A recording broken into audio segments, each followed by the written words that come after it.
오늘 우리가 함께 묵상할 하나님의 말씀은 열왕기상 16장 말씀입니다. 말씀 봉독은 29절에서 34절까지 하겠습니다.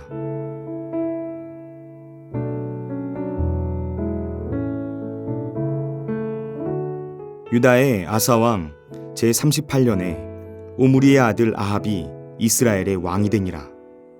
오므리의 아들 아합이 사마리아에서 22년 동안 이스라엘을 다스리니라. 오므리의 아들 아합이 그의 이전의 모든 사람보다 여호와 보시기에 악을 더욱 행하여 느밧의 아들 여로보암의 죄를 따라 행하는 것을 오히려 가볍게 여기며 시돈 사람의 왕 엣 바알의 딸 이세벨을 아내로 삼고 가서 바알을 섬겨 예배하고 사마리아에 건축한 바알의 신전 안에 바알을 위하여 제단을 쌓으며 또 아세라상을 만들었으니 그는 그 이전에 이스라엘의 모든 왕보다 심히 이스라엘 하나님 여호와를 노하시게 하였더라. 그 시대에 베델 사람 히엘이 여리고를 건축하였는데 그가 그 터를 쌓을 때에 맏아들 아비람을 잃었고 그 성문을 세울 때에 막내 아들 수굽을 잃었으니 여호와께서 눈의 아들 여호수아를 통하여 하신 말씀과 같이 되었더라. 아멘.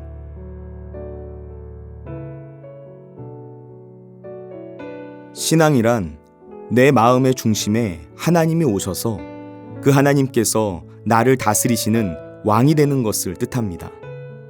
오로지 내가 중심이 되어 있고 나의 유익과 나의 생각과 나의 주장과 나의 판단만이 옳다고 생각했던 길에서 떠나게 되고 인생의 모든 주도권을 하나님께 내어드리는 것, 바로 이것이 신앙이라고 말할 수 있습니다. 내가 중심이 되었던 삶에서 하나님이 중심이 되는 삶으로 중심이 이동되는 것, 우리는 이것을 신앙이라고 부릅니다. 예수님을 내 인생의 구주로 영접한 이후 이런 중심 이동을 경험한 사람들은 모든 것이 하나님께로부터 와서 하나님께로 돌아가게 된다 라고 고백하게 됩니다. 내가 중심이 아니라 하나님이 중심이 되는 경험을 했기 때문에 이런 고백을 하게 됩니다. 그래서 내 뜻이 이루어지는 삶이 아니라 하나님의 뜻이 이루어지는 삶, 내 뜻이 이루어지는 곳이 아니라 하나님의 뜻이 이루어지는 곳에 참된 만족과 행복이 있다고 고백하게 되는 것이죠. 그리고 이것이 단순히 고백으로만 끝나는 것이 아니라 실제로 그런 삶을 살아가게 됩니다. 그런 삶을 추구하게 됩니다. 주님께 인생의 주도권을 내어드리고 그래서 주님의 인도하심을 따라 살아가는 인생이 되는 것입니다. 우리가 성령님의 감화 감동으로 이 모든 사실들을 깨닫게 되었을 때 그때가 되어서야 우리는 비로소 인생을 그리고 이 세상을 바른 관점에서 볼 수 있게 됩니다. 영안이 열리게 되는 것입니다. 영안이 열린다는 게 단순히 남들이 보지 못하는 어떤 특별한 영적인 것을 보는 것만으로 생각하지 않으셨으면 좋겠습니다.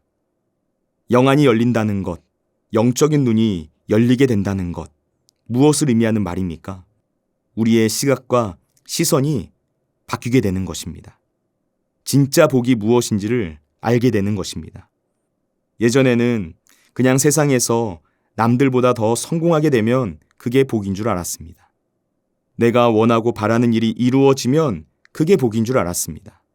남부럽지 않게 살거나 혹은 남들보다 뒤처지지만 않아도 그게 복인 줄 알았습니다. 내 자녀가 좋은 대학에 진학하고 괜찮은 직장 들어가고 적당한 사람 만나서 결혼하고 밥 굶지 않고 가끔 해외에도 여행을 가고 그렇게 인생에 큰 굴곡 없이 살면 그게 복인 줄 알았습니다. 그런데 우리가 주님을 인격적으로 만나고 보니까 그 시각이 바뀌게 되는 것입니다. 어떻게 바뀝니까? 하나님과 상관없이 누리는 모든 번성이 헛된 것이구나. 이것을 깨닫게 되는 것입니다. 하나님과 상관없이 이루어 놓은 인생의 모든 성취가 단순히 헛된 차원을 넘어서 오히려 재앙과도 같은 것임을 깨닫게 되는 것입니다. 여러분, 그것이 왜 재앙입니까? 하나님과 상관없이 누리게 된 인생의 번성으로 인하여서 하나님을 잊게 되기 때문에 재앙인 것입니다. 하나님이 없이도 내 힘과 능력으로 성공했다고 믿기 때문에 그래서 이제 나한테 하나님은 필요 없다고 말하게 되기 때문에 그것이 재앙이 되는 것입니다.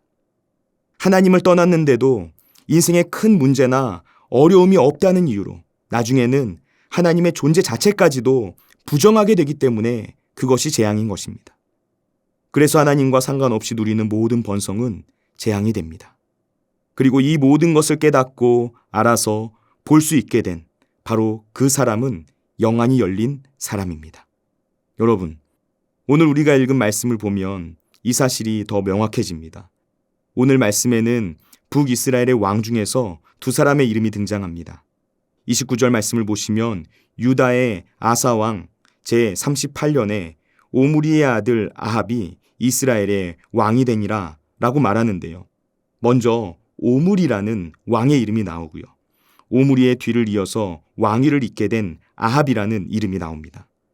먼저 오므리는 북이스라엘의 6번째 왕인데요. 북이스라엘의 역사에서 그 나라를 가장 부강하게 만든 업적을 이룬 왕으로 평가를 받는 인물입니다. 북이스라엘의 역사를 살펴보면 가장 눈에 띄는 특징이 북이스라엘은 여로보암 이후에 암살과 숙청이 난무하는 피해 역사가 펼쳐졌다는 점입니다. 그래서 늘 왕권이 불안하고 정치가 불안정했습니다. 쿠데타가 일어나서 나라가 몇 대를 이어가지 못하고 혼란스럽기를 반복합니다. 그러니까 그 나라가 부강해질 수가 없습니다. 그런데 오므리 왕은 이런 북이스라엘의 역사에 새로운 장을 열어준 인물입니다. 북이스라엘 역사에 있어서 오므리를 시작으로 하는 오므리 왕조는 아합, 아하시아, 여호람에 이르기까지 총 4대에 걸쳐서 44년간 권력을 장악했습니다. 이것은 그만큼 오므리 왕이 세속적인 의미에서 정치적으로 그리고 군사적으로 상당한 번성을 이루어낼 만한 업적을 세웠기 때문에 가능한 일이었습니다. 지금도 현존하는 모압의 비문에 오므리 왕에 대하여 기록된 내용을 보면 당시에 오므리 왕의 업적이 주변 나라로부터 얼마나 크게 인정을 받았는지 짐작할 수가 있습니다. 강대국이었던 아수르는 이스라엘을 오므리의 땅이라고 부를 정도로 오므리 왕은 북이스라엘을 팔레스타인 지역에서 두각을 나타내는 부강한 나라로 만든 인물이었습니다. 그런데 놀라운 점이 무엇인지 아십니까? 세상은 오므리 왕의 업적에 대해서 이렇게 대단하다고 평가하고 있는데요. 성경은 오므리 왕의 업적에 대해서는 침묵하고 그에 대한 기록도 상당히 짧게 남기면서 오므리를 여호와 보시기에 악을 행한 왕이라고 평가한다는 점입니다. 세상의 기준으로 보았을 때 오므리는 대단한 업적과 성취를 이룬 것처럼 보였습니다. 많은 사람들이 칭송했습니다. 이방 민족들이 부러워했습니다. 그런데 하나님의 시각에서 보았을 때 그 모든 것은 아무런 의미가 없는 업적이었고 성취였을 뿐이다 라는 것을 말해주고 있는 것입니다. 오히려 그는 하나님 앞에서 다른 누구보다 더 많은 악을 행하는 인물일 뿐이었습니다. 오므리는 세상적인 시각에서는 정치적으로, 경제적으로 탁월한 능력을 가진 왕처럼 보였을지 모르지만 하나님의 시각에서 보았을 때 북이스라엘을 하나님의 나라로 세워가는 일에 있어서는 너무나도 무지하고 둔감했다는 것입니다. 오므리를 보면서 이런 생각이 듭니다. 세상의 평가가 얼마나 허망한가. 그 인물의 능력이 얼마나 탁월하고 그로 인해 시작된 왕조가 세상적으로 아무리 대단한 평가를 받으면 뭐합니까? 모든 것의 시작이요 마침이신 하나님께서 평가하셨을 때 빵점이면 세상 사람들이 아무리 100점이라고 말해도 아무런 의미가 없는 것입니다. 세상의 평가는 잠깐입니다. 잠시 스쳐 지나가는 해프닝과 같은 것에 불과합니다. 그러나 하나님의 평가는 영원합니다. 하나님의 평가는 잠시 스쳐 지나가는 해프닝이 아니라 우리의 생명과 죽음을 가르는 영원한 기준이 됩니다. 오므리의 뒤를 이어서 왕이 된 아합을 보시기 바랍니다.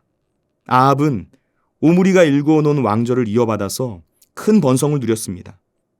그러나 그는 북이스라엘의 역사 속에서 가장 악한 왕으로 평가받을 정도로 북이스라엘의 부패와 타락이 극에 달하도록 만들어 놓은 인물입니다.